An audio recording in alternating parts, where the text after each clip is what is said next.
Diet survey বা খাদ্যের তথ্য অনুসন্ধান। ডায়েট সার্ভে করার পূর্বে ডায়েট সার্ভের নিয়মকানুন এবং পদ্ধতি ভালোভাবে জেনে নেওয়া উচিত। ছাত্রছাত্রীদের বোঝার সুবিধার জন্য এবং সার্ভে করার সময় কোনো সমস্যা হলে তার সমাধানের জন্য ডায়েট সার্ভের উপর আমি এই ভিডিও তৈরি করার সিদ্ধান্ত নিয়েছি। ভূমিকা: খাদ্য সমীক্ষা পুষ্টি সমীক্ষার একটি অবিচ্ছেদ্য অংশ। একটি পুষ্টি সমীক্ষা খাদ্য সমীক্ষা ছাড়া সম্পূর্ণ হয় না। খাদ্য সমীক্ষা হল একজন ব্যক্তি বা কোনো পরিবারের বা কোনো জনগোষ্ঠীর দ্বারা খাওয়া খাদ্য উপাদান এবং তার মধ্যে থাকা পুষ্টির পরিমাণের মূল্যায়নের একটি পদ্ধতি। একটি খাদ্য সমীক্ষা খাদ্য গ্রহণের ধরন সম্পর্কেও তথ্য প্রদান করে। আমাদের স্বাস্থ্যের অবস্থার উপর খাদ্যের একটি অত্যন্ত প্রয়োজনীয় প্রভাব রয়েছে, কারণ একজন ব্যক্তির স্বাস্থ্য নিয়ন্ত্রণকারী সবচেয়ে মৌলিক উপাদান হল খাদ্য। একটি খাদ্য সমীক্ষা বিভিন্ন স্বাস্থ্য অবস্থা এবং রোগের জন্য খাদ্যের গুরুত্বকেই উদ্দেশ্যমূলকভাবে বর্ণনা করে। খাদ্য সমীক্ষা বলতে কী বোঝায়? এককভাবে কোনো ব্যক্তি বা তার পরিবার বা কোনো বিশেষ অঞ্চলের জনগোষ্ঠী তাদের দৈহিক ও মানসিক সুস্থতা বজায় রেখে দৈহিক সমচাহিদা অনুসারে যথাযথ পুষ্টি যোগান দিতে পারে কিনা বা পারলে কতটুকু দিতে সক্ষম এবং প্রয়োজনীয় চাহিদার কতটুকু পূরণ হয় ও কী অভাব রয়েছে এ সম্পর্কে পূর্ণাঙ্গ অনুসন্ধানকে ডায়েট সার্ভে বা খাদ্য সমীক্ষা বলে। খাদ্য সমীক্ষার পদ্ধতি: খাদ্য সমীক্ষার বিভিন্ন পদ্ধতি রয়েছে। প্রতিটি পদ্ধতি ভিন্ন ভিন্ন পরিস্থিতির জন্য উপযুক্ত। ওয়েমেন্ট অফ র ফুডস বা কাঁচা খাবারের ওজন, ওয়েমেন্ট অফ কুক ফুডস বা রান্না করা খাবারের ওজন, 24 hour recall method or questionnaire method বা 24 ঘন্টা স্মরণ পদ্ধতি বা প্রশ্নপত্র পদ্ধতি, ফুড ফ্রিকোয়েন্সি কোশ্চেনার মেথড বা খাদ্য ফ্রিকোয়েন্সি প্রশ্নাবলী পদ্ধতি, ফুড ব্যালেন্সড মেথড বা খাদ্য হিসাব নিকাশ পত্র পদ্ধতি, inventory method, food diary, duplicate sample method বা নকল নমুনা পদ্ধতি।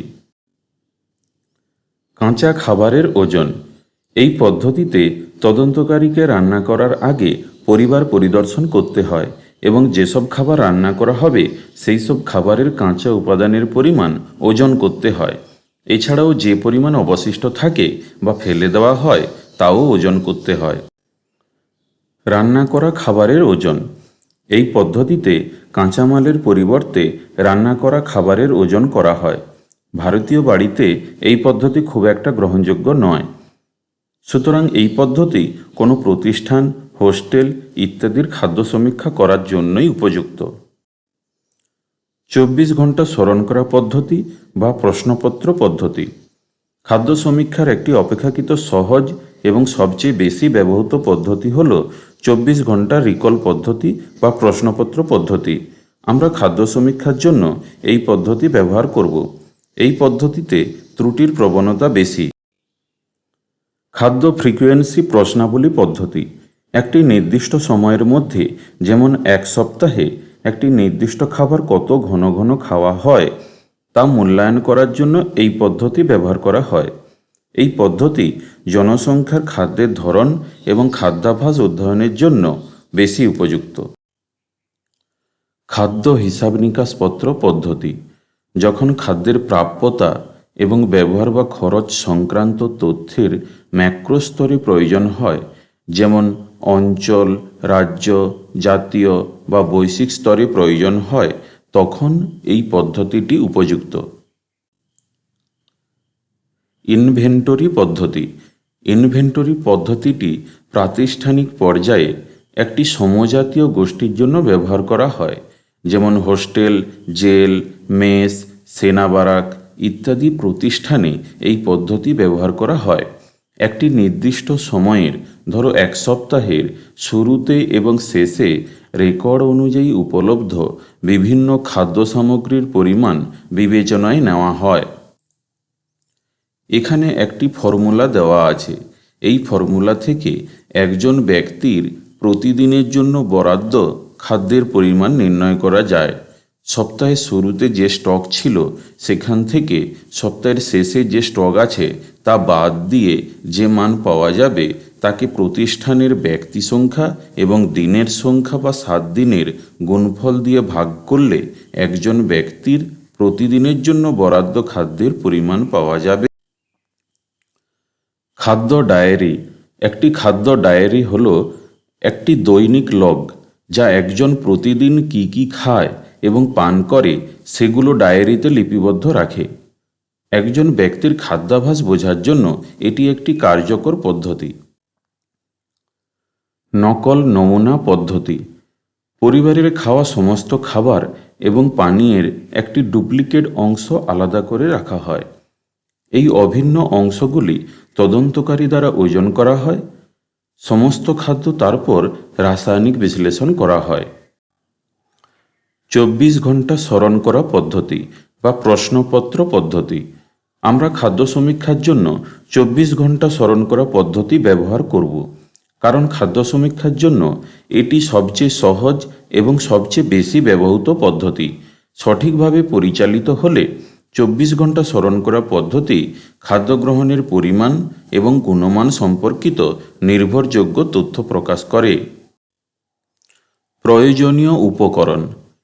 24 ঘন্টা স্মরণ করা পদ্ধতিতে খাদ্য সমীক্ষার জন্য যেসব উপকরণ প্রয়োজন সেগুলো হলো উচ্চতা মাপার যন্ত্র অ্যানথ্রোপোমেট্রিক রড ও ওজন মাপার যন্ত্র ওয়িং মেশিন, লগবুক, প্রতিদিনের রান্নার খাদ্য সামগ্রী 7 দিন, digital owing scale, diet survey তালিকা, সাধারণ ভারতীয় খাদ্যের উপাদান বিষয়ক তালিকা প্রতি 100 গ্রামে।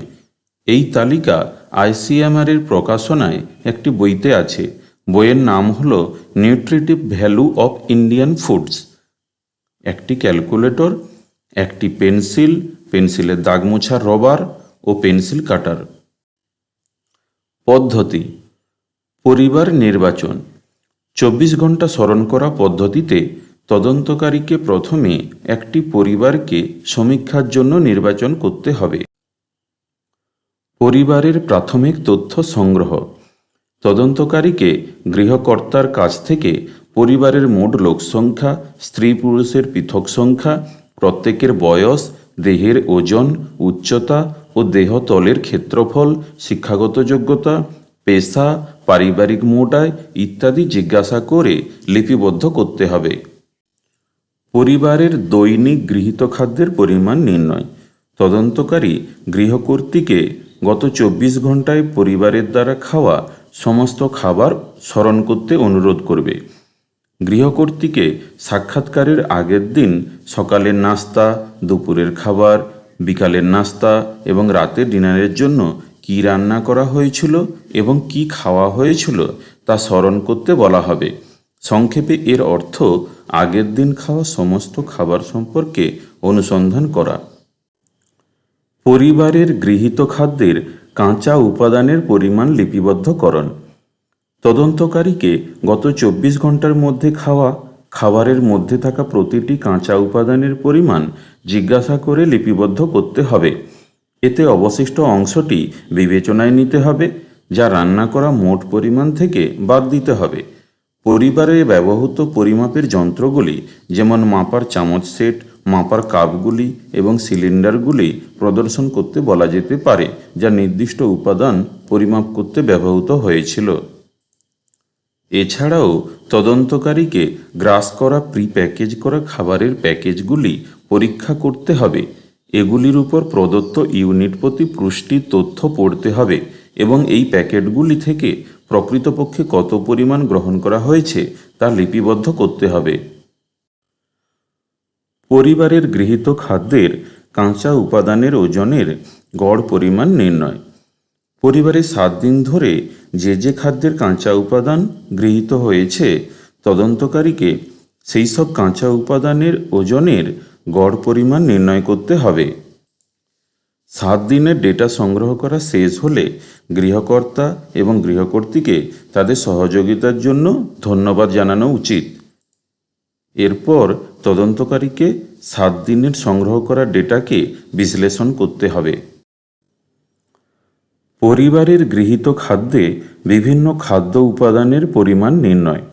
তদন্তকারীকে পরিবারের গৃহীত খাদ্যে বিভিন্ন খাদ্য উপাদানের যেমন প্রোটিন, কার্বোহাইড্রেট, ফ্যাট, ভিটামিন ও খনিজ পদার্থের উপস্থিতির পৃথক ও সর্বমোট পরিমাণ নির্ণয় করতে হবে। গৃহীত খাদ্যে ক্যালোরির পরিমাণও নির্ণয় করতে হবে। এই স্টেপটির জন্য ICMR এর প্রকাশনা বই নিউট্রিটিভ ভ্যালু অব ইন্ডিয়ান ফুডসে দেওয়া প্রতি 100 গ্রাম খাবারে বিভিন্ন খাদ্য উপাদানের পরিমাণের যে তালিকা আছে তার সাহায্য নেওয়া হয়। ব্যক্তি ও পরিবারের মোট ক্যালোরি চাহিদা ও পুষ্টি চাহিদার মাত্রা নির্ণয়। তদন্তকারীকে পরিবারের প্রতিটি ব্যক্তির বয়স, লিঙ্গ ও কাজের প্রকৃতি অনুসারে ক্যালোরি চাহিদা নির্ণয় করতে হবে এবং পরিবারের সর্বমোট পুষ্টি চাহিদারও নির্ণয় করতে হবে। পরিবারের গৃহীত বিভিন্ন খাদ্য উপাদানের সঙ্গে স্বাভাবিক পুষ্টি চাহিদার তুলনা। তদন্তকারীকে পরিবার গড়ে যেসব খাদ্য সামগ্রী গ্রহণ করে তার মধ্যে থাকা বিভিন্ন উপাদান ও পুষ্টি চাহিদার তুলনা করে খাদ্য গ্রহণের ঘাটতি চিহ্নিতকরণ করতে হবে। সবশেষে তদন্তকারীকে ফলাফল বিশ্লেষণ করার পর গৃহকর্তাকে সুপারিশ প্রদান করতে হবে। এটি একটি ফ্লোচার্ট। 24 ঘন্টা স্মরণ করা পদ্ধতিতে কিভাবে খাদ্য সমীক্ষা করা হয় এখানে স্টেপ বাই স্টেপ সংক্ষেপে দেওয়া আছে। সতর্কীকরণ। 24 ঘন্টা স্মরণ করা পদ্ধতিতে খাদ্য সমীক্ষা করতে হলে কিছু সতর্কীকরণ অনুসরণ করতে হবে। সমীক্ষার জন্য নির্দিষ্ট করা সময়ে কোনো সদস্য বাড়িতে না থাকলে বা বাড়িতে কোনো অতিথি এলে বা বাড়ির কোনো সদস্য ওই সময় চলে গেলে বা বাড়িতে কোনো অনুষ্ঠান হলে বা কোনো ব্যক্তি উপবাস করলে এই সমীক্ষা করা যাবে না। অপচয় হয়ে যাওয়া খাবারের পরিমাণ বাদ দিতে হবে।